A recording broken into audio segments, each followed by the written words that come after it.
بینەرانی عزیز خۆش هاتنەوە بۆ بەرنامەیەکی نوێی کورد کۆنێکشن لە بەشی کوردی دەنگی ئەمریکاوە ڕاستە و خۆش لە کەناڵی NRTەوە پێشکەشتان دەکرێت. بهیڤێن دەمێن خۆش ئیرۆ ئەمێڤان پرسان دەگەلوا هەفپار بکن تاوارین کوشتنە دێزانکۆ ئەو خوندنگەهین ئەمریکادا چالاکوانین ئێزی دەردێ خەڵکی خوا و پێتیڤێن وان دەگەهینن ئەمریکیان پتر زانیاری سەبارەت قاچاقچیاتیا دەرمانên هۆشبەر لە هەرێما کوردستانە عێراقی ڕێکەفتنا ناڤۆکی و بەرسف ji بۆ کریارên رووسیا di Sûriyaدا دیسان جەلیل ئازادی خان نویسکار و شرۆڤەکار وێ mêvanê بەرنامە بە ji بۆ پتر شرۆڤەکردان لێجارێ ئەم دەست پێ بکردن. هەزاران کەس لە عێراق ڕۆژی هەینی ڕژابوونە سەر شەقامەکانی بەغدای پایتەخت و داوای ڕیفۆرم و باشترکردنی خزمەتگوزاری گشتیان دەکرد و هەروەهاش کۆتایی هێنان بە گەندەڵی. چەندان مانگە لە بەغدا و لە 8 پارێزگای تری عێراقدا خۆپیشاندان دەکرێن و سەرۆکوەزیری وڵاتەکەش پێشتر ژمارەیە ڕیفۆرمی ڕاگەیان لەوانە بچووکردنەوەی کابینەی حکوومەتەکەی و هەڵگرتنی پۆستەکانی جێگری سەرۆکی کۆمار و هەروەهاش پۆستی جێگرەکانی سەرۆکوەزیر. بەڵام خۆپیشاندەران دەڵێن ئەو ڕیفۆرمانە بەپێی داواکانیان نین و دەشڵێن بەردەوام دەبن لە خۆپیشاندان تا داواکانیان جێبەجێ دەکرێن. ئاژانسا پەنابەران نێنەتەوێن ئیگرتی ڕادگەهینە و ژمارە پەنابەران ئەف ساڵ بگەهنە یۆنەنستانê dêje 400 هەزاران پێتر بە ئاژانسا نەتەوێن ئیگرتی گوت jî ژمارە پەنابەرên di deryaya navrast ya spî raderbazî Ewropa dibin 9 milyonin û hêşta jimara wê pitir be. نەتەوێن ئیگرتی ڕادگەهینە و ژمارە هەری بلند یا پەنابەران ji Tirkiya di deryaya navrast raderbazî Yûnanistanê dibin. Di pêra Îtalî ku ev sal heta niha 131 hezar گەهانە ئەردێوێ ئاژانس دەبێژە لە مەهانە ئێلوونێ بتەنێ 168,000 di deryaya re penaber bûne. 97 ji sedê ji wan ji 10 welatên şertê de ne Sûriya, Efganistan û Iraq li serê lista wan welate ye. سەرۆک ئۆباما ئیدانەی دواترین کوشتنی بە کۆمەڵی کردووە لە وڵاتە یەکگرتوەکانی ئەمریکادا کە لە ستانی ئۆریگن ڕوویدا. لەم ڕووداوەی ڕۆژی پێنجشەممەدا بەلانی کەم 10 کەس کوژراون و لە کۆلیژێکدا نزیکەی 20 کەسیش بریندارن و سەرۆک ئۆباما دەڵێ لە ڕووداوێکی ئاوەهادا هەر نوێژ و نزا بەس نین بۆ ڕێگەلێگرتنی و داوای لە دەنگدەرانی ئەمریکایی کرد کە فشار بکەن بۆ گۆڕینی یاساکانی بەکارهێنانی چەک لە ئەمریکادا. دوه پێشەمبووی خەڵکی ئەمریکا شاک بوو بە پەیامی کوشتنە 10 خوێندکاران دتەقەکردنا خۆرتێکی چەکداردا لێکۆلی چەکا ویلایەتە ئۆریگان سەرۆک ئۆباما وەکو دبیسن ئەو تاوان شەرمەزارکردیە و لە باژارێ ڕاستبەرگ هاتیەکردن نێزیکی 20 کەسین دیژی لەسەر هاتیەدا بریندار بوونە پتر زانیاری divê راپۆرتێدا. پێنجشەممە دوای ئەوەی ئەو کوچارەی لە قوتابخانە ڕوویدا سەرۆک ئۆباما وتاری پێشکەشی خەڵکی وڵات کرد کە لە ڕوخساریدا دیار بوو جارز بووە. هەرچەند مانگێک لەمەوە بەرگوتم پێش ئەو کاتەش گوتبووم هەموو کاتێک شاهیدی کۆمەڵکوژیەکی ئەو تۆبووینەوە گوتم کە هەر تەنیا هاوسۆزیکردن و پاڕانەوە بەس نییە. ئۆباما سەبارەت بۆ خۆی کوتی وەڵامدانەوەیەکی دووبارە بۆ ئەو دەستڕێژیە دووپاتکراوانە لە ئەمریکادا پەژاری خۆی دەربڕی بە تایبەتی لە بەرامبەر ئەو کەسانەی کە لە دژی قانونی کۆنتڕۆڵکردنی چەکن. هەر ئێستا دەتوانم بیهێنمە بەرچاو کە چاپەمەنیەکان دەستیان پێکردو بڵێن ئێمە پێویستمان بە چەکە پێویستی کەممان بە قانونی پارێزگاری لە بەرامبەر چەکدا هەیە. سەرۆک داوای لە دەنگدەران کرد کە گوشار بخەنە سەر قانوندانەران کە بە شێوەیەکی گونجا و کۆنتڕۆڵی چەکان بکەن. لە هەمان کاتدا پێنجشەممە شەو بۆنەی شەمداگیرساندن لە کۆمەڵی ڕۆسبۆرگ بەڕێوەچوو. جێگا گەنجێکی چەکداری 20 ساڵانە دەستڕێژی لە پۆلەکانی کاڵێجی ئەمپکوای کرد پێشەوەی لە تەقەولێکدانێک لەگەڵ پۆلیسدا گیانی لەدەست بدات. ئەوە بێمانایە بیر بکەیەوە کە کەسێک بتوانێت ئەمە ئەنجام بدات بەڵام تەنانەت جێگای سەرسوورمانیشە کە کەسانی نەناسیا و ببنە پشتیوانی یەکتر. پۆلیس بۆ ئەوەی بزانێ هۆی ئەم کوشتارە چی بووە و مسۆگەری بکەن داخوات دەکرا پێشی بگرن یارمەتی لە کاربەدەستانی ئایالەتی و فێدراڵی وەردەگرن. تەنیا هاوسۆزیکردن و نزاکردنی ئێمە بەس نییە وەڵامدەری ئەو دڵتەزێنی و پەژاری و تووڕێیە نییە کە دەبێت هەستی پێ بکەین و پێشی ئەو خوێنڕێژیە ناگرێت کە لە جێگایەکی دیکەی ئەمریکادا ڕوودەدات. کەسێکی گیان ڕزگار بوو بە پەیامنێرانی کووت کە هێرشبەرەکە دەیەویست بزانێ هەر کەسێکی نێوپۆلەکە سەربەت چاینێکە پێشەوەی دەستڕێژیان لێ بکات. بەڵام لێکۆڵەران باوەڕیان وایە ئەمە ڕووداوێکی نێوخۆیە و هیچ پەیوەندی بە گروپێکی نێونەتەوەی نییە. سەلاحی پیرۆتی، دەنگی ئەمریکا. لە یەکەم شەژمانی ئەم ساڵدا ڕێژەی تاوانی کوشتن لە ژمارەیە لە شارەکانی وڵاتە یەکگرتوەکانی ئەمریکادا بەرز بۆتەوە و زۆربەی قوربانیانیش لە تەمەنی نەوجەوانیدان و ئێستاش کاربەدەستان لەو شارانە و هێزی پۆلیسیش کەوتونەتە خۆ بۆ ڕێگەگرتن لە ڕوودانی تاوانی زیاتر لەوانە لە شاری نیوجەرسی بەرنامەی تایبەت دەست پێکراوە بۆ دوورخستنەوەی لاوان لە تاوان. ئاستی کوشتن و دزی و فرۆشتنی مادە هۆشبەرەکان و چالاکی باند لە نەوەرک و نیوجەرزی ڕووی لە هەڵچوون کردووە بە تایبەت زیادبوونی ڕێژەی کوشتن لە نێو لاوانی ئەمریکایی با ڕەچەڵک ئەفریقایی. کاتێک تونوتیژی بەم ڕادەیە دەبینم ئازارم دەدات بە تایبەتی کاتێک کەسانی ڕەشپێزتری دەکوژن. ڕێجی میلەر چالاکوانی کۆمەلگا پرۆگرامێک بەڕێوە دەبات کە تێیدا شارەزایی کۆمەڵایەتی و سۆزداری پێشکەش بە منداڵانی ڕەشپێز دەکات. من هەوڵ دەدەم وا لەو گەنجانە بکەم کە بە ڕژدی بڕوان لە ژیان هەتا بزانن کە پێویستە بچنە بەر خوێندن و فێرکاری و گۆڕانکاری لە ژیانیاندا بکەن. دەنیس ڕۆدریگز ئەو لاوانە دەناسێت کە تاوانیان کردو و گەرەکێتی ژیانیان بگۆڕێت. زۆرێک لەوان دەزانن کە بەهرە و تواناییان تێدایە، بەڵام وای دەبینن کە ئەو تواناییان بە هێندەی پێویست نییە و زۆرێکیان وا هەزر دەکەن کە توانایەکانیان لە جیاتی لە کاری باش لە کاری تێکدەردا وەگەڕخەن.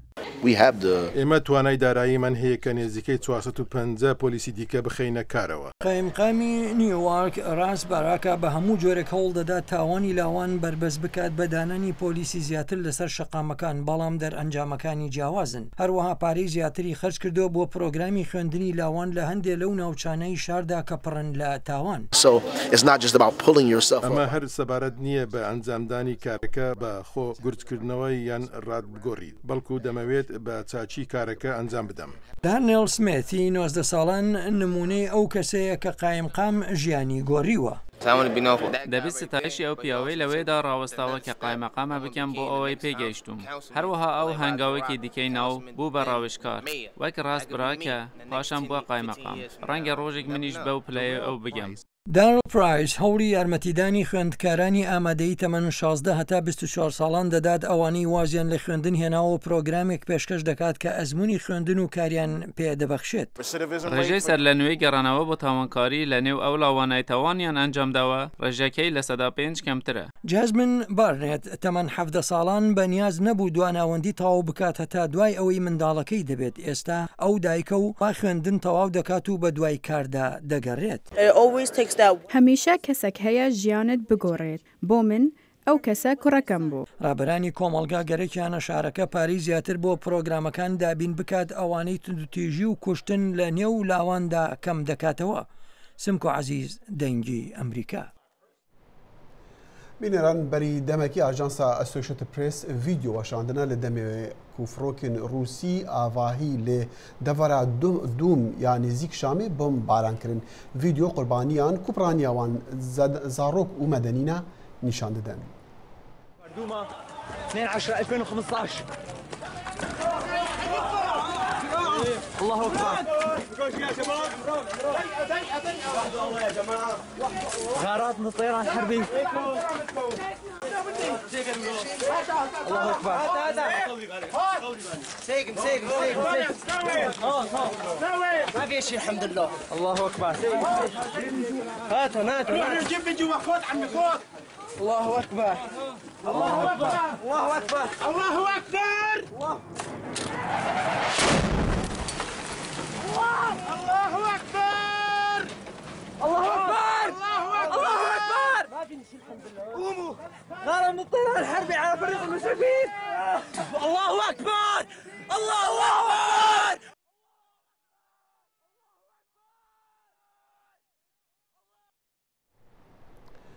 هەر سەبارەت ڕەوشە سووری لە فەرەنسا کاربەدەست دەبێژن سەرۆک فرانسوا ئۆڵاند ئیرۆ هەینی دانوستاندن دیگەل دانوستاندنێت بەرفرە دیگەل سەرۆکی رووسی ڤلادیمیر پۆتین کردن بنیازە سەسکردنا جوداهیەن سەبارەت ڤەگوهاستنین سیاسی لە سووریە. ئالیکارن ئۆڵاند دەبێژن پاریس وێ ئالیکاریا مۆسکۆ بکە ئەگەر ئارمانج بتنێ داعش و ئەلقاعیدە بن مەدەنی بێن پاراستن و ئەسد لە دەرڤەی ڤەگوهاستنین سیاسی بە.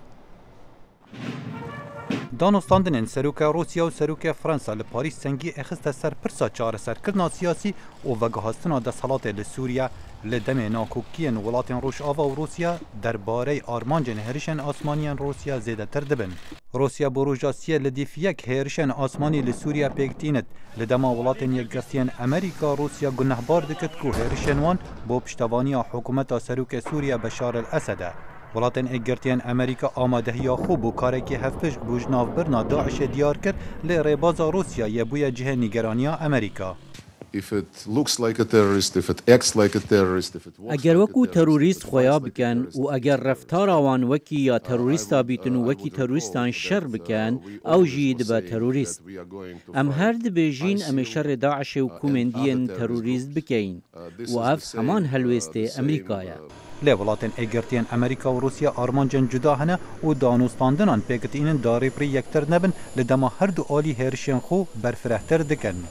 Li roja duê ya hêrişên asmaniyên Rûsya, çavdêran Rûsya gunehbar kir bi pêkînana hêrişan dijî şervanên Sûriyên Amerîka piştevaniya wan diket. Amerîka dibêjit nîgeraniya me li ser Hindê ye armancên Rûsya dûrin ji ewa hikûmeta Rûsî radgehînet. ئەگەر بڕاستی ئارمانجا رووسیا داعش بیتن ئەو دikarin bi pişdariyeka karîger tevlî hevpeymaniya 65 welata bibin ya ku pirêberiya Amerîka li dij Daişê şer dike.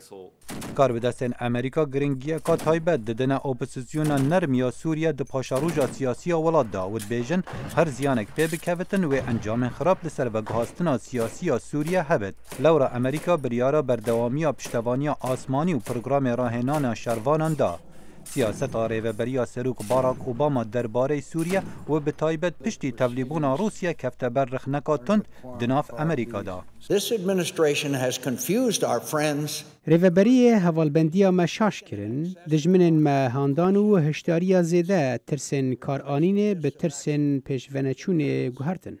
Xerabiya siyaseta rêveberiya me li rojhilata navîn wa kir ku Putin bête pêş. Karvidestên Amerîka piştrast dikin ku heman siyaseta nihayê Amerîka wê li rojhilata navîn berdewam bit û hinartina leşkerê Amerîka xizmeta berjewendiyên welatî nakit û ev têbîniye arasteyê Rûsya hate kirin. Rûsya dixwazit siyaseta xwe li deverê bisepînin lê ew çi guherînên binêretî li hevrikiya Sûriye da nakit. باشترین کار بشێنێ بکەن پارێزتنا rejîma Esedê heta demekê nediyar li dîvra wê li Sûriyê asê bin. Çi dawî bû vê hevrikiyê nediyar e û ew ê têkevin di heman rewşa Emerîkî têde. Maytêkirina Rûsya û hevalbendên wê û Amerîka û hevpeymanan û welatên sineyên deverê wa heye bîr û boçonên tund zêdetir bikit û wa heye rêkeftineka navnetewî bû çareserkirina siyasî digel xwe bînit. Xalid Fettah, Dengê Amerîka. ڕەوشی ئێزیدیەکان لە عێراقدا بۆتە جێی سەرنجی جیهان بە تایبەتیش لە ساڵی پارەوە کە تونڕەوانی ڕێکخراوی دەوڵەتی ئیسلامی هێرشیان کردە سەر ناوچەکانیان و ئەو کات هەزاران کەسی خاوەن بڕوای ئاینی ئێزیدی ناچار بوون بچنە چیای شەنگال. ئێستاش کە بەشێک لە ئێزیدیەکان هاتوونەتە وڵاتە یەکگرتووەکانی ئەمریکا لێرەش تیایاندایە وەک لەیلا هەوڵی بەدەستهێنانی یارمەتی دەدا بۆ ئەوانەی لە عێراقدا لەژێر هەڕەشە و مەترسیدان. رێخستانەتەوی یا کارمەندێ civaka ئەمریکی li wilayeta Nebraska di meha çûyî de karmenda Xweleyla Xwedê da xelat kir wekû hemwelatiya salê ji ber xebatên wê yê bêhempa ji bo Yezîdiyan. Hevala wê ya herî nêzîk karmenda civakî Krîste Abdûl gelekî serberz e ji ber dilsoziya Leyla û xebatên wê li ser doza civaka Yezîdiyan. ئەو کەسێک میناکیە بە دلسۆزی و هەستیاریە خۆدا لەسەر تشتێک و لەوەر چێبوون. سەرگۆ لەیلا لینکۆلن دژی ساڵên cihêliya xwe de delê ew lê kampa penaberan li Sûriye jî dayîk bû û li wir mezin bû piştî got malbata wê penaber bûn ji ber dîktatorê Iraqî Saddam Hüseyin. ji ber ku ez di aynî rewşê da bûm, ez hez dikim ku ez girêdayê çalakiyên Yezîdiya ve me. Sîlfona Leyla heye bo pêwendiyan bihin keçên Yezîdî re got hatibûn revandin mîna koleyên seksî li ba Daişê. Ew yekê ji wan bi taybetî bi bîra xwetîne. ئەو digel çil jin û zarokên êzidî bû yên ku di avahiyekê de hatibûne girtin. Wê got ku milîtanên Daeş vegeriyan û keçek din birin. Lê dawakariya Amerîkan û hin welatên din bo rizgarkirina Yezîdiyên revandî têk çûn. Rojekê min telîfon kir خوشکاوی برسوا تلفونه دا من پرسا ناوی وی کرد جبر کو من هزر کرد کو او عینی وی کچه یا کو من دگل آخوی لیوی گوت نا او خوشکا منه خوشکا من دو هات فروتن بو یک جشروان داعش هنک جوان جنا خو خلاص کرن لی کسین گوته گرتن توانا وان زوره و تین اشکنجه کرن جنکی هاول داکو بروه لیوان او گرد پشتاویش کنند و هر دو لنگن وی جه کرن گروپ یزدا گولیلا و هن ازیدین امریکی دو سالا پارده دامزران دبون خباتین خواه بردوام دکن بو شوپاندنا روشا 3000 جن و کچین ازیدی گوهینا دناو لپی داعشی دنه لقمان احمد دنگی امریکا و لە هەفتیا بۆری خانمەکە ئێزدی کوژ دەستی داعش خۆڕزگار کردبوو لە کۆنگرسا ئەمریکی داخواست ژە ئەمریکیان کرد کارێکی جددی بکن ji بۆ ڕزگارکردنا پتر ji 3000 کەچ و زارۆکین ئێزدیان کوێشتا لە دەستی داعشدا کۆمەڵا ئیسلامیدا مانە دەگەل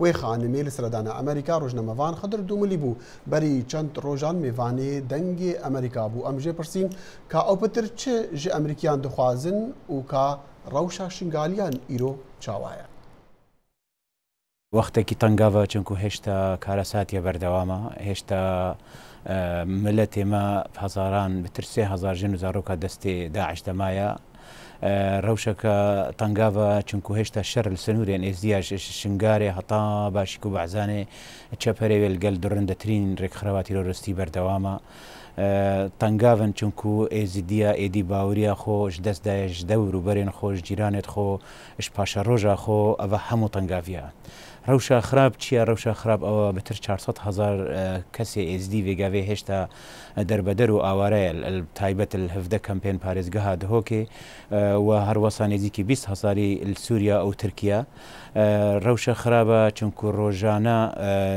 نەکێمی 30 هەتا 40 مرۆڤ ئێزدی وڵاتی بجێت هێلت گۆر ئامارەکە ڕێکخراوەکە نێودەوڵەتی مەسیحی ئێزدی ڕۆژانە 80 مرۆڤ وڵاتی بجێت هێلت بەری ئەم بینە مەسەلا پەنەبەری و بووە پێلەکە مەزن و بووە دەردێکی جیهانی نەبەس بۆ ئیزدیابتنی و عێراقیتنی دەخواست بە حسێ پێتیڤێن وان خەڵکا بکەم دکەمپادا پێدوێت هەرە گرنگ ئەون خەڵکی مەلچێ شنگارەیە ئەوە بەتر ساڵە کەلسەرێوی چایی ڕاستیژی ئەو بەرگریە ئەو دکەن و ئەو ڕەوشە ئەو تێدە و ئەو خەمخۆری و جانگۆری و فیداکاریە لێ دەرێ بۆ وڵاتی خۆ بۆ ئاخا خۆ بۆ ملەتی خۆ پێشکەشتکەن چیرۆکەکە نایابە و چیرۆکەکە دەبێت مێژۆ و دنیا هەموو بزانێت کو ئەوی خەڵکی وڵاتی خۆ بجینە هێلای ئەفسانەهی پێدوێت وان ئەوەن کو ئەوەی دەرێژی هێدی ئاوادانی لێ بێتەکردندا خەڵک باوەری پاشە ڕۆژێ بێت ئاوادانی لچێ شنگارێ بێتەکردن سنوونێ بێتەکردن زمار بێتەکردن ڕەبیع بێتەکردن لە خەڵک ئێدی بزەڤەرتەڤە پێدوێت سەرەکی لێ دەرێ ئافنینە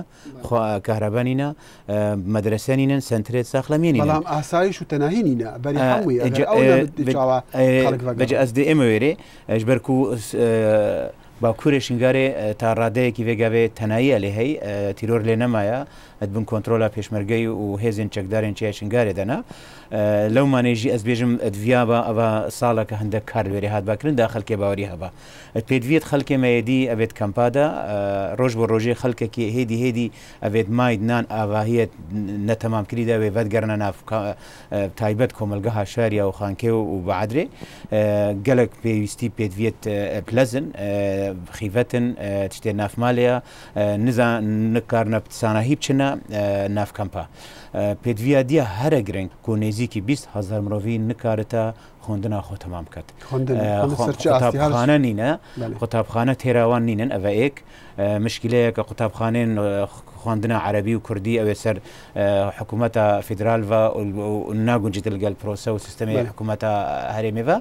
یا سێ گەلە گرنگەوە نێزیکی 6-7,000 تاڵبی یل زانکۆیە هەمووان جهنینە ئەم هەرێما کوردستانی بەحەوی دخواست بمە مەسەلا خانمین ئێزدی کوون دەستی داعش دەن و گەلک شوان ڕزگار بووینە و تەنەهاژی نو کتابێک دەری خستە بزمانی عربی مرنا ڕەش دەردێ خانمین ئێزدیا دەستی داعشدا چیرۆکین گەلک غەمگینن تەنها چەند دەستی واندامانە و چەند ڕزگار بوونە ژمارە گۆر ڕێبەبەریە کاروبارن ئێزدیاک و کۆمیتەیەکە تایبەت هەیە دیف چۆناوێت چەندت کات ژمارەن فەرمیە هاتینە تۆمارکردن کەسیان ڕزگار بە 2010 مرۆڤن 890 و تشتێک شوان ژنن یەدی زارۆک و زەلامن 3400 مرۆڤێدی هێشتا دەستێدا هەشتەمای پتری ئەوان وێر سووریانە کاخدر ئەمزانن خانمێک دەگەلوەیە دەبێ سەفەرەوەیە ئەمریکادا و دیارە دل کۆنگرسی ئەمریکی وگەل کاربەدەستین ئەمریکیژی بەحسی گرتناخوا بکە و تایبەتشی ئەو لە دەستی ئەمریکیەکیدا بوو ئەمریکیەکی ملیتانی داعش دەبوو شیاخۆ ڕزگار بکەن ئەو یان هون بگشتی چ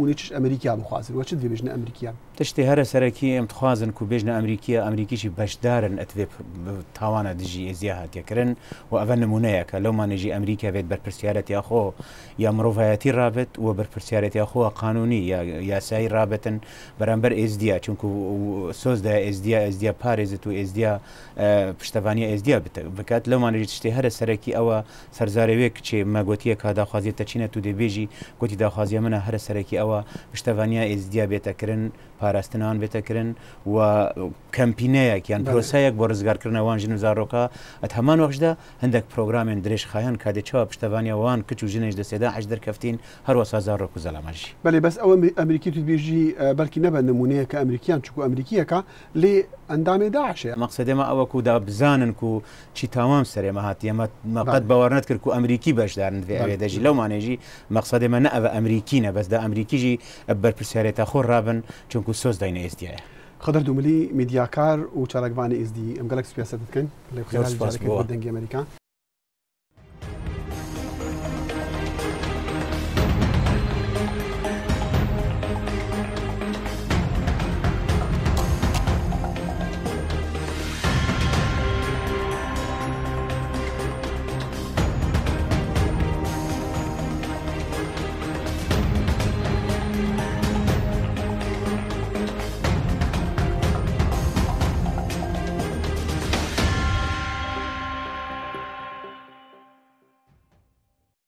لە دووەم راپۆرتیدا سەبارەت بە دەرمانە هۆشبەرەکان ژیار محەممەد پامنێری دەنگی ئەمریکا دەڵێت هێشتاش نیگەرانی هەن لەوەی خەڵکی زیاتر دەستیان هەبێت لەو جۆرە بازرگانیانەی پەیوەندیان هەیە بە دەرمانە نایاساییەکانەوە هەروەهاش لەسەر ئەوەی خەڵکی زیاتریش ئەو جۆرە دەرمانە هۆشبەرانە بەکاربێنێت و ئالوودەی ببن. ئەم نیگەرانیانەش لە بڕیارێکی دادگاوە سەرچاوی گرتووە بۆ گواستنەوەی ئەم دۆسەیانە لە دەستگا ئاسایشیەکانەوە بۆ دەستگای پۆلیس و ئەمەش وەها لێک دراوەتەوە سزاکان سوکتر دەبن. هەرچەندە بەپێی یاسا مامەڵەکردن و بازرگانیکردن بە مادەی هۆشبەرەوە بە تاوانی گەورە و سزای قورس دانراوە بەڵام بەپێی بڕیارێکی دادگای پێداچوونەوەی هەرێمی کوردستان چەند دەرمانێکی پزیشکی کە مامەڵی بازرگانی پێوە دەکرێت لە بازاڕی ڕەشدا کراونەتە تاوانی سەرپێچیکردن و سزاکەی سوک کراوە و دەسەڵاتی مامەڵەکردنی لە ئاساییشەوە گواستۆتەوە بۆ پۆلیس. لە 2014 کەسێک گیراوە بە 1000 حەبی ترامادۆڵەوە محکەمەی تەمیز لەسەر ئەوە هاتە جواب کە 15 ساڵ حکم بووە ئەڵێ ئەمە قانونی نییە من پێم سەیرە قانونەکە لەکوێیە ئەی خۆیان تەزدەکەی ئەو حکمانەیان کردووە هەستان کردیان بە 240 مخالفە ئەم ئێستا خەڵکێکی زۆر ڕووی تێکردووە. لە بەدواداچوونێکی پێشووی دەنگی ئەمریکادا دەرکەوت چەند جۆرێک لە دەرمانی پزیشکی لە جۆری ئازارشکێن لە بازاڕی ڕەشدا لە هەرێمی کوردستان بازرگانی پێوە دەکرێت و دەبرێنە ئێران بۆ دروستکردنی مادەی هۆشبەر لە جۆری شیشە و کریستاڵ. ئەو مادانە لە یاسای ژمارە 68 ساڵی 1965 یاسای ڕوبەڕووبوونەوەی مادەی هۆشبەر لە عێراقدا وەک مادەی هۆشبەر باز نەکراوە بەڵام یاساکە دەسەڵاتی داوەتە وەزیری تەندروستی هەر دەرمانێکی پزیشکی کە وەک مادەی هۆشبەر کاریگەری هەبێت لەسەر مرۆڤ قەدەغە بکات. لە ساڵی 2012ەوە بەپێی بڕیارێکی وەزیری تەندروستی هەرێمی کوردستان خراوەتە ڕیزی مادە قەدەغەکراوەکان لە هەرێمی کوردستاندا. ئەمان بەیانێکی تریانە ناوتیان نابێ وەزیری تەندروستی هەرێم ئەم قرارە دەرکا ئەبێ مەرکەز بێت لەگە مەرکەز قسەمان کرد وەزیری تەندروستی ئەوێ لە 2013 مەمنوعیان کردووە لە وەقاعی عێراقی بڵاو کراوەتەوە بۆشمان نردوون بەڵە فەرمەوە لە عێراق کراوە ئەی ئێوە بۆ هەموالی ناکەنەوە. بەپێی یاسا سزای سەرپێچیکردن سزایەکی سووکە و کەسی سەرپێچی کار بە کەفالەت ئازاد دەکرێت و پاشان بە بڕێک غەرامە زۆرترین کات ڕزگاری دەبێت لە دادگادا. بەپێی وتەی بەرپرسانی ئاسایش و پۆلیس سوکردنی ئەم سزایە کاریگەری هەبووە لە زیادبوونی ڕێژەی مامەڵەکردن بەو دەرمانانەوە. ئەم 240 بۆ مخالفە ئەمە ژاندەری بووە بۆ بڵاوبوونەوەی ئەو جۆرە مادان. جگەل لە دادگای پێداچوونەوە بەرپرسانی ڕوبەڕووبوونەوەی مادەی هۆشبەر لە هەرێمی کوردستاندا گلەیی لە پەرلەمانی کوردستان دەکەن. پرۆژه یاسایەکمان لە پەرلەمانە بۆ دەنگ لەسەر ئەوە نادەن کەشتی زۆر باش تێدایە. پرۆژه یاساکە هاتووە بۆ پەرلەمانی کوردستان و وەکو هەموو سروشتی پرۆژه یاساکانی تر هەواڵی هەم حکوومەت دەکرێت بۆ ئەوەی ڕای حکوومەت لەسەر ئەم پرۆژه یاسای بێتەوە ئەوانیش دەینێرن بۆ ئەنجومەنی شورای هەرێم و دواسەرنجی خۆیان لەسەر پرۆژه یاساکان دەڵێن بە دڵنیایەوە ئەم پرۆژه یاسای گرنگی خۆی هەیە چونکە ئەمڕۆ گەنج و لاوەکانمان نەک هەر بەسەر هەڵگرتن ئەمانە لەژێر وڵاتیان بەجێ هێشتەوە بەڵکو لە لایەکی تریشۆ فشارێکی تری سەر گەنج و لاوەکانمان ئەوەیە کە ڕویان لە مادەی هۆشبەر کردووە کە ئەمە بەڕای ئێمە مەترسیەکی نەتەوەی زۆر گەورەیە. ئێمە وەک دەنگی ئەمریکا هاتینە دادگای سلەیمانی بە مەبەستی وەرگرتنی وتەی دادوەری لێکۆڵینەوەی ئاسایشی سلەیمانی. بەڵام دادوەری لێکۆڵینەوەی ئاسایشی سلەیمانی پێیوتی کە بەپێی فرمانێک هیچ دادوەرێک بۆی نییە لەسەر هیچ بابەتێک لێدوان بۆ دەستگاکانی ڕاگەیاندن بدات. ژیار محەممەد دەنگی ئەمریکا سلەیمانی. خۆشەویستانم ڕەوشێکی نوێ لە قەیرانی سووریادا هاتۆتە ئاراوە بە تایبەتیش پاش دەستپێکردنی بردومانەکانی رووسیا لە ناو سووریادا. مۆسکۆ هەر تەنها بردومانی بنکەکانی دەوڵەتی ئیسلامی ناکات سەرچاوەکانی هەواڵ ئاماژەش بە بردومانکردنی شوێنەکانی سەرهەڵداوانی سووریاش دەکەن واتە ئەوانەی شەڕی ڕژێمەکەی بەشار ئەسەد و دەوڵەتی ئیسلامیش دەکەن. یەکێک لە پرسیارەکان ئەوەیە ئایا مۆسکۆ دەخوازێت لە دەوڵەتی ئیسلامی بدا یان هەوڵەکانی بۆ هێشتنەوەی بەشار ئەسەد سەرۆکی سووریایە لە دەسەڵاتدا. هاوکات شیکەرەوەش لەو بڕوایەدان ئەم ڕەوشە نوێیە لە بەرژەوەندی کۆماری ئیسلامی ئێرانە و دەرفەتێکە بۆی تا سیاسەتەکانی خۆی لە ناوچەکەدا پیادە بکە. بەڵام پرسیاریش لەوەدایە ئایا ئێران لە پاش ئەو ڕێکەوتنە ناوچەی لەگەڵ کۆمەلگای نێونەتەوەییدا مۆری کردووە دەتوانێت چی بکە لە ناوچەکەدا. جا ئازیزانم بۆ وەڵامدانەوەی ئەم پرسیارانە و ژمارەیە پرسی تریش کورد کۆنێکشن لە ستۆدیۆ میوانداری جەلیل ئازادیخا نووسەر و شیکەرەوەی سیاسی دەکات. کاک جەلیل زۆر سپاس دەکەم بۆ ئامادەبوونت. زۆر سپاس بۆ ئێوە بۆ هەموو بینەرانی بەڕێستان. رووسیا زۆر درەنگ هاتە ناو قەیرانی سووریاوە. زۆر درەنگ هات بە دەنگ ڕژێمەکەی بەشار ئەسەد سەرۆکی سووریاوە لە ئێستادا بردومانەکانی خۆی دەست پێ کردووە و نیگەرانیشی لە لای ڕۆژاوا دروست کردووە. رووسیا چی دەوێت؟ لە ڕاستیە وا دیارە سەرەتای گۆڕانکاریێکی گەورە و ئاڵۆز لە ناوچەکەدا خۆی دەردەخات. ئەوەی کە رووسیا چی دەوێت زۆر بە دەقیقی ئاماژە پێکردنی بەڕاستی هەندێک ئەستەمە. بەڵام لە سیرکردنی ڕوتی هەڵوێستەکانی رووسیادا لەمەڕ سووریەوە لە سەرەتای دەستپێکردنی قەیرانی سووریەوە تا بە ئەمڕۆ ڕاستیەک خۆی دەنوێنێ و بەرجەستە دەبێتەوە. ئەو ڕاستیش ئەوە بۆ کە ڕووسەکان بەردەوام ئەوەیان وتۆ پێیان لەسەرداگرتووە کە مەیلیان لە هێڵانەوەی ئەسەدە لە دەسڵاتی سیاسیدا. ئەو گۆڕانکاریشی کە ئێستا ڕوویداوە و ئەو حرەکەتە سەربازی کە رووسیا کردوێتی و چاودێران بە وردی لە ژێر چاویاندایەوە هەڵوێستەکانی کە ئێستا دەیبینین بەڕاستی ئاماژە بۆ ئەوەیە کە هەوڵ دەدات جۆرێک لە معاملە بکات لەسەر مانەوەی ئەسەد لە دەسڵاتدا. من پێم وایە ئەساسی ترین بنەمای کاری رووسیا ئەوەیە دیارە رووسیا بەرژەوەندی خۆی هەیە سەرەتا بۆ پارێزگاریکردنی تاکە بەندەرێکی ئاوی گەرم کە رووسەکان لە ناوچەدا هەیەاندا و موقعیتێکی فەوق‌العادە گرنگی سەربازی و ئیستراتیژیکی هەیە بۆ ئەوان دەیانەوێ بیپارێزن. پێشیان وایە ئەم پاراستنان لەگەڵ مانەوەی دەسڵاتی ئەسەددایە. لەگەڵ مانەوەی دەسەڵاتی ئەسەددا وڵاتی یەکگرتوەکانی ئەمریکا بە تایبەتی ینی گومانەکانی خۆی نەشاردوێتەوە لە خواستەکانی رووسیا و سەرۆک ئۆباما وەزیری دەرەوەی ئەمریکا جەخت دەکەنەوە لەوەی کە هەر چارەسەریەکی سیاسیانە بۆ قەیرانی سووریا ببێ پێویستە بەبێ هەبوونی بەشار ئەسەد بێ. ئەمە ناکۆچی و گرفت و ئاڵۆزی بۆ نێوان مۆسکۆ و واشنگتن دروست دەکایاننا. هەر سەرەتاش کارزم کردی گۆڕانکاری گەورە و ئاڵۆز دێتە پێشەوە بەڕاستی یەکێک لە فاکتەرەکانی ئاڵۆزبوونی گۆڕانکاریەکە و هەراوبوونەوەی قەیرانەکە ئەمەیە. هەر ئەمڕۆ ئێوارە سەرۆشی ئەمریکا بەڕاشکاوی دەڵێ ئەگەر ئێرانیەکان و ڕووسەکان بیانەوێ ئەسەد لە دەسڵاتدا بهێڵنەوە لە زەلکاودا گیر دەکەن. ئەمە هەڵگری واتایەکی بەرفراوانەکەواتە ئەوان بە هیچ شێوەیەک ڕازی نابن بەوەی کە ئەسەد لە دەسڵاتدا بمێنێتەوە. ئەگەر ئەو دوو جەمسەرش لەسەر داوای خۆیان سوور بن بێگومان ڕوبەڕووبوونەوە دروست دەبێت لەسەر مانەوەی ئەسەد. ئەم ڕوبەڕووبوونەوە پشکی داهاویە. ئێمە ئەگەر سیر بکەین هەر لە دوێنەوە گۆڕانکاری زۆر ڕیگاوە.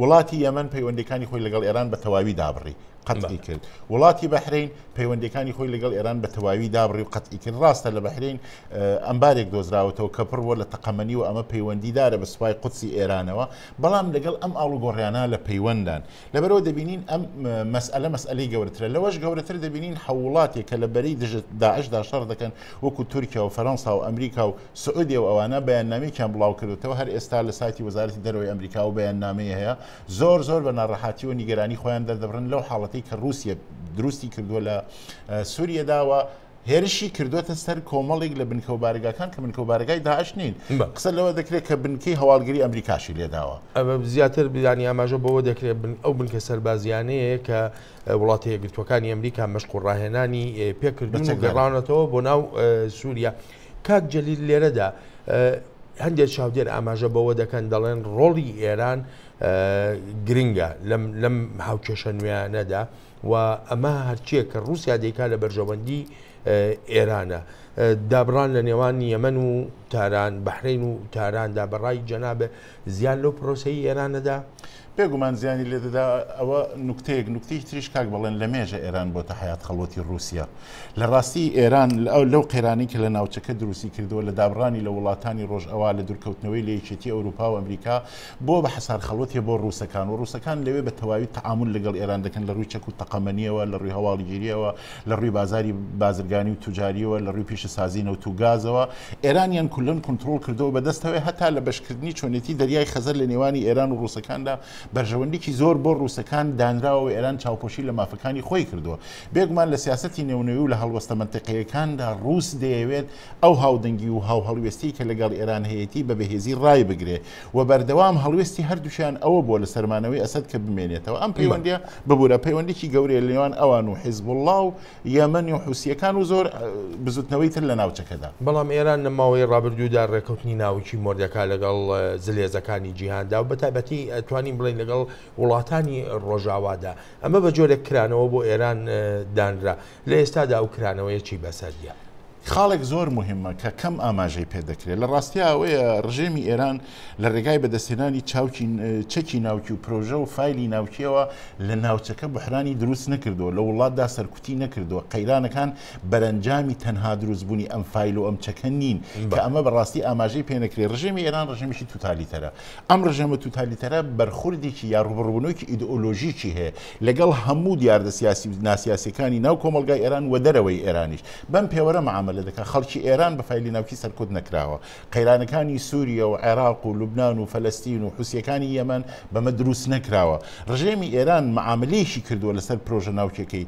کە پرۆژە ناوچەکەی تەسلیم بکات وەڵێ ئیدامە بە سیاسەتی ئیدئۆلۆژیکی خۆی بە ئەو میتۆدە توتالیتەری کە هەیەی لە ناوچەکەدا بدا و پێم وانە ئەمە بۆی بچێتە سەرەوە چون هێزیکە هەیە لە ناوچەکە دەیەوێت ڕۆڵی خۆی ببینێ بە تایبەتی ئەمریکا وڵاتانی ئەوروپا و وڵاتانی منتەقەش و وڵاتانی عەربی و تورکیا ئەگەر یارمەتی بە واز لە هێزی تر بێنین بەڵام ئۆپۆزیسیۆنی ئێرانی بە ئۆپۆزیسیۆنی کوردیشەوە خۆی چی دەکا بەرامبەر بەم هەوڵە و بەرامبەر بەم سیاسەتانی کۆماری ئیسلامی ئێران بێگومان ئۆپۆزیسیۆنی کوردی و هەروەها تێگڕای ئۆپۆزیسیۆنی ئێرانی لە مێژووی دەسەڵاتداری ڕژێمدا بەرامبەر بە هەوڵەکانی ڕژەم بێدەنگ نەبووە بەردەوام هەوڵی داوە لە ناوەندە نێونەتەوەیەکانە لە ناوەندە منتەقەیەکاندا لەگەڵ سیاسەتی جیهانیدا هەوڵی ئەو ڕاستیە بەدا ئاشکرا بکە کە ئەم ڕژێمە ڕژێمێکی ئیدئۆلۆژیکی توتالیتەرە مەعاملەی لە گەڵشتەکان لەسەر ئەم ئەساسەیە نە لەسەر ئاساسی پێوەرەکانی نێونەتەوەی و سیاسەتی بینەملەلی و ئەمانە وەلێ ئێستاشدا هەوڵی ئەم ئۆپۆزیسیۆنەوە هەوڵی ئۆپۆزیسیۆنی کورد بێگومان دیارە دەبێ خۆکردکۆتنەوە بێ هوشیارتربوون بێەوە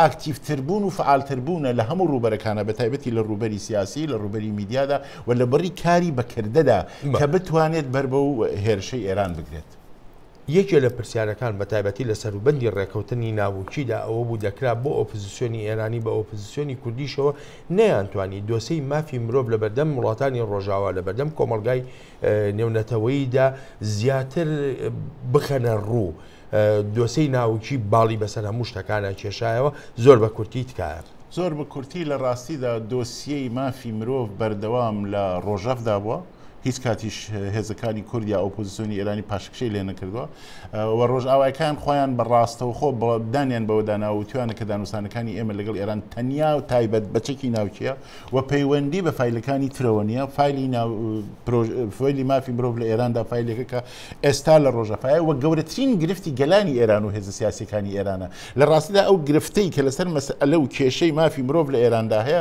بۆ ناوخۆی ئێران لەسەر فیلی ناوچی نیە و غەرب و ڕۆژئاوا دەبێت ئەم ڕاستیە بزانێ و هێزەکانیش دەبێت ئەم واقعە جارێکی کە بەرجەستە بکەنەوە. کاکجەلیل زۆر سپاسە دەکەم بۆ ئامادەبوونت لە ستۆدیۆی بەشی کوردی دەنگی ئەمریکا. زۆر سپاس کاک بڵێن زۆر سپاست دەکەم. ئازیزانم دێنە سەر بابەتێکی تر و بڕیارەکەی جان بینەر سەرۆکی ئەنجومەنی نوێنەرانی وڵاتە یەکگرتووەکانی ئەمریکا وەرچەرخانێکی لە ناو کۆماریەکاندا هێناوەتە ئاراوە و هەروە دێ و خەڵکی زیاتری هێناوەتە ناو هەڵمەتەکانی ئەوانەی لە ناو کۆماریەکاندا دەیانەوێت ببنە کاندید بۆ هەڵبژاردننی ساڵی 2016 سەرۆکایەتی ئەمریکا. وەرچەرخانەکان و جیاوازی ڕوانینەکان تەوەری سەرەکی ئەم راپۆرتان. جانبووینەر سەرۆکی ئەنجومەنی نوێنەران لە ڕاگەیاندنی دەست لە کارکێشانەوەیدا ئەوەی ڕوون کردەوەکەوە لە ململانێکردنی ئەنداما پارێزەرەکانی ناو پارتیەکەی بێزار بووە. ئەگەر کۆنگرێز لەسەر سەنجی خستنە سەرکارە سەرشەکانی خەڵکی ئەمریکا بەردەوام بێت ئەوە بە هیچ شێوەیەک هیچ گرفتێک ڕوونادات. هەروەها لە کاتێکدا لە نێوان دموکراتەکان و کۆمارەکانی مەجیاوازیمان هەیە بەڵام ئەمانجەکە لێرەدا ئەوەیە و یەک لە ڕێبەرەکان زمینەیەکی هاوبەش بڕەخسێنێت. دابەشبوون لە نێوان خەڵکی ئاسایی پارێزەر و دەسەڵاتدارە کۆماریەکان لە پێشە برچەی سەرۆکایەتی زەق بۆتەوە لەگەڵ بەرزبوونەوەی کەسانی دەرەوەی گۆڕەپانی سیاسی وەک بن کارسن، کارلی فیۆرینا و دۆناڵد ترامپ. ئێوە ئاگادارن خەڵک دەپرسن بۆچی ترامپ و بن کارسن و هی دیکەش پێشڕەویان بەدەستێناوە بۆ پێشڕەویەکەیان ئەوەندە باشە دەزانن بۆ لەبەر ئەوەی خەڵک لە وتاری سیاسی بێزار بوون. بابی جەندەل کاندیدی کۆماریەکان بۆ سەرۆکایەتیەک لەوانەیە کە تووڕەیی بەرز دەکاتەوە. کاتی ئەوە هاتووە ئەو پارتە کۆماریە نەهێڵین و بە یەکێکی نوێ دەست پێ بکەین کە هەر نەبێت پارێزەر بێت. من داوا لە کۆماریەکانی سێنات و ئەنجومەنی نوێنەران لە واشنگتن دەکەم خەبات بۆ ئەوە بکەن کە باوەڕمان پێ هەیە. تووڕەیی پارێزەرە کۆماریەکان لەسەر ڕەوشی هەنووکە کاریگەری لەسەر پێشە برچەی سەرۆکایەتی هەیە. ئەمە بە پێی وتەی فۆردۆکۆنەل استراتیجیزانی کۆماری. لە ئەساسدا ئەمە دەڵێت زۆر لە کۆماریەکان وە هەز دەکەن کەوا ڕێبەرایەتی کۆماریەکان لە واشنگتن کارێکی ئەوتویان نەکردووە بۆ بربەستکردنی بەرنامەی سەرۆک ئۆباما و ئێمە تەنیا لە واشنگتن ئەوە بەدی ناکەین بەڵکو هەمان کاریگەریشمان لەسەر هەلمەتی هەڵبژارتنی سەرۆکاتی بینیبە و هەر بۆ یەش بەرزبوونەوەی کەسانی دەرەکی بەدی دەکەین. بەڵام جیاوازی لە ناو پارتیەکە بۆی هەیە لە هەڵبژاردنەکە زیان بە کۆماریەکان بگەینێت. بێگومان جیاوازی هەیە کۆمەڵێکی دەرەکی هەیە.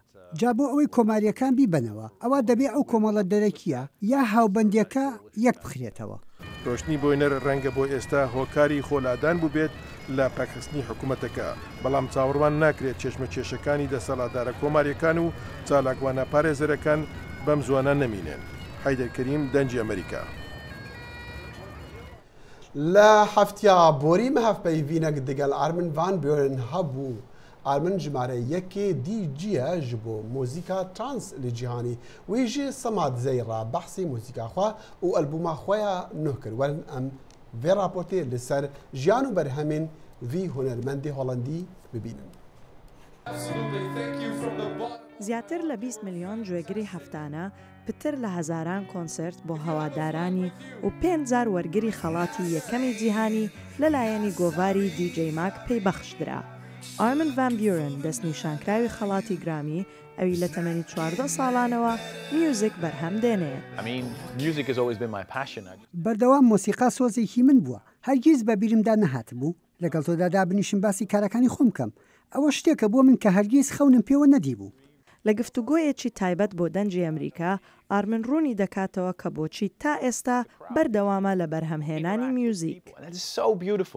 هەستێکی زۆر خۆشە کاتی لەگەڵ خەڵکدا پەیوەندی دەگری تەماشای هەموو بینەرە دەکەی کە لە ڕێگای مۆسیقاکەی تۆ کاتیش خۆش بەسەرە ئەو خەڵکە ڕۆژانی هەفتە بەکاری خۆیان سەرقاڵن لە کاتی پشودا خۆیان جوانەکەن و دێنە دەرەوە بۆ لای من ئەو کەسم کە مۆسیقیان بۆ لێ ئەدەم تاوەکو کاتێکی خۆش بەسەر.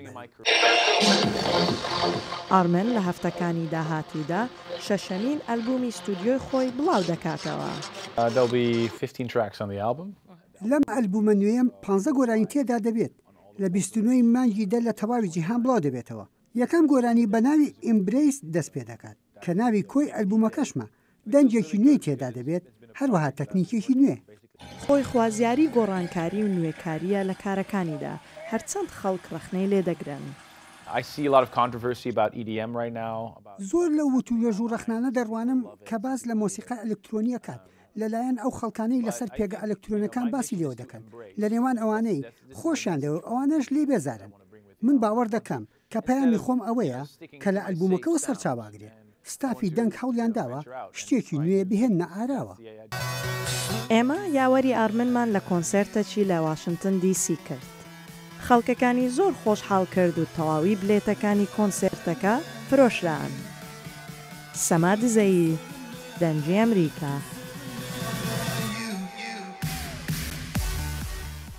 سپێکتەر ناوی 24مین زنجیرە فلیمی جیمز بۆندە و دەرهێنەری فلیمەکەش کۆمپانیای ئیۆن پرۆداکشنز. لەم فلیمەدا دانەل کرێیگ بۆ چوارەم جارە ڕۆڵی جیمز بۆند دەبینێت.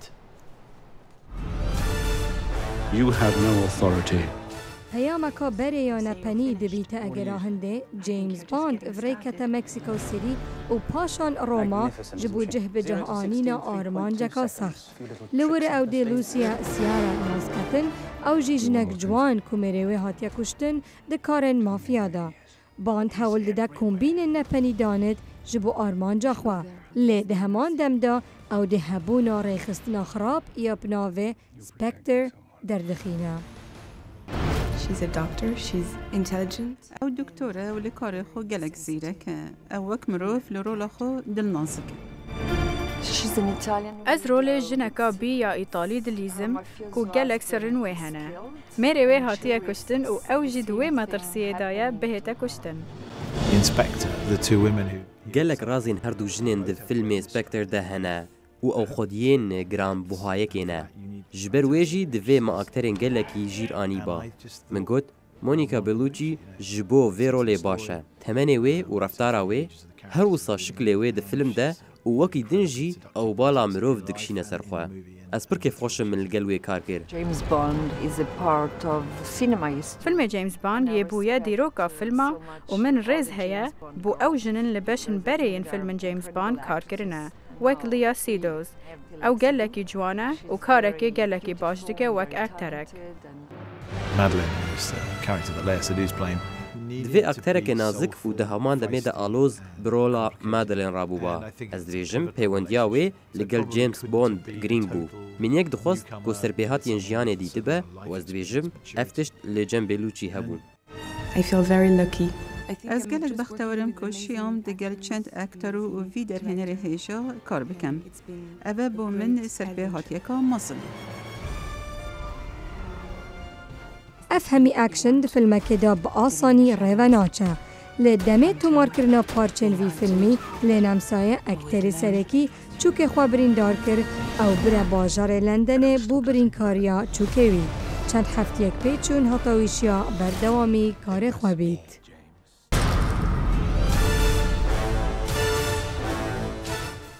ئەفریم وێ لێ شەشی مەها 11 لە هۆڵên سینەمê li Amerîka bê nîşandan û jê babetên hunêrî beref babetên sexlemiyê diyara nexweşiya bi dementia ve girîdayî weka Alzheimer ku mirov tişta ji bîr dike dê li 5 salên dahatî bê rêka wergirtina vîtamîn D bê çareserkirin lê dê hêdî û li ser xwe be ev çi renga nexweşiya û çawa çareser dibe naverokê vê raportê ye.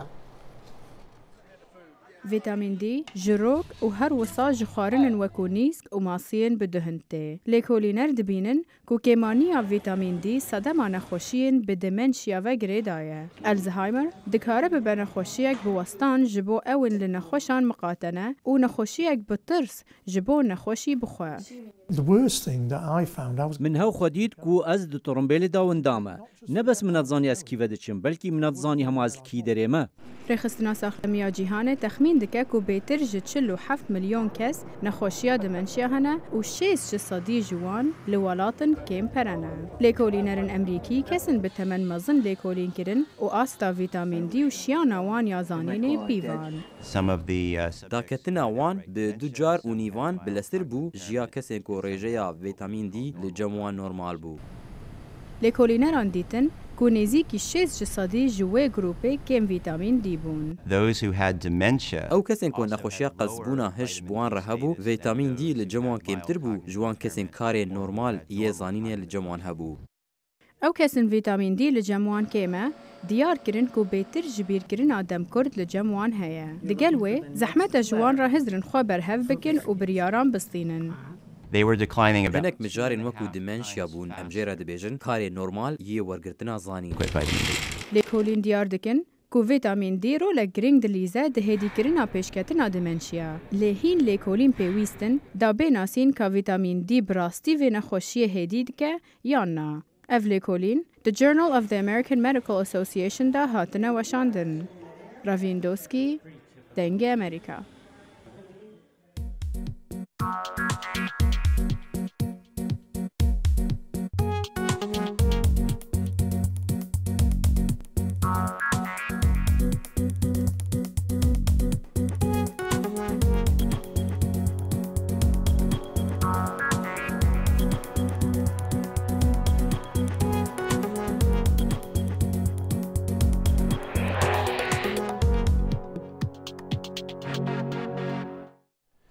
خۆشەویستانم هەموو ساڵێک لە شاری هارسنبرگ لە ستانی ڤرجینیا فێستیڤاڵی نێونەتەوەیی دەکرێت بە بەشداری نەتەوە جیاوازەکانی ناو شارەکە و ئەڵبەتە کوردیش بەشدارە تیایدا. زانیاری زیاتر لەم راپۆرتەدایە سەبارەت بەو فێستیڤاڵە ساڵانەیە. هەموو ساڵێک لەم شوێنەدا دەنگی دەیان کولتور و زمانی جیا ماوەی چەند کاژمێرێک دەنگ و چالاکی زۆر دەخاتە نێو ئەو سروشتەی وەک فیستیڤاڵەکە سەوز دەکاتەوە. ڕۆژێکی پرجم و جۆڵ و چالاکیە ئاهەنگ دەگەڕین بۆ کەلتورێکی هەمەڕەنگ کە شار و وڵاتەکەی دروست کردووە. ئەمڕۆ کەلتوری هەمەچەشن و خواردەمەنی هەمەجۆر تیاندانەتەوە و کەلتورە جیاکان خۆیان پیشان دەدەن و بەوەش جیهان جوان دەکەن. لە فیستیڤاڵی ئەنتەرناشنالی هارسینبرگ نەتەوە بێئاڵاکانیش ئەو ئاڵایەنە دەشەکێننەوە کە بۆ ئەوان واتایەکی تری هەیە. خەون بینین بە ئاسمانی وڵاتەکەیانەوە. ڕۆژێک ناوی وەک وڵات ببرێت.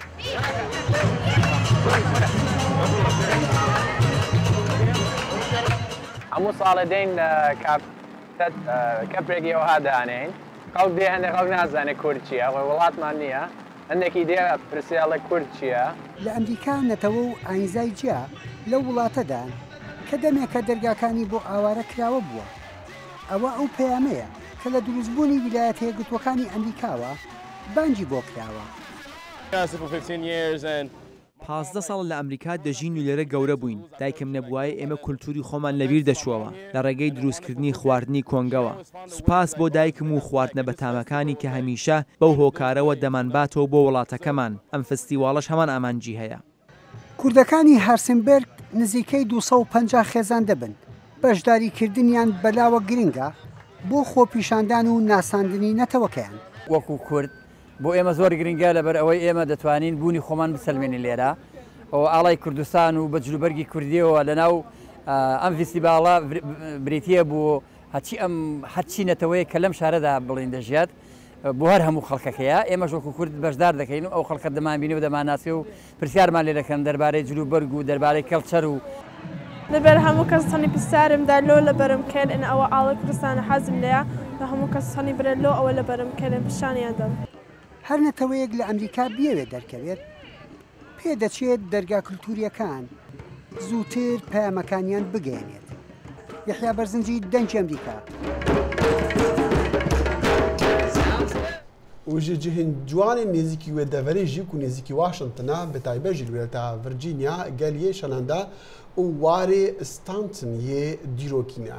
کامیرەیە پشکە ئۆزبەکیە دەنگی ئەمریکا دووەڕە دەرباز بوو ئەف دیمەنین جوان گەهاندنەما ئەمژی دیگەروا هەفپار دکن.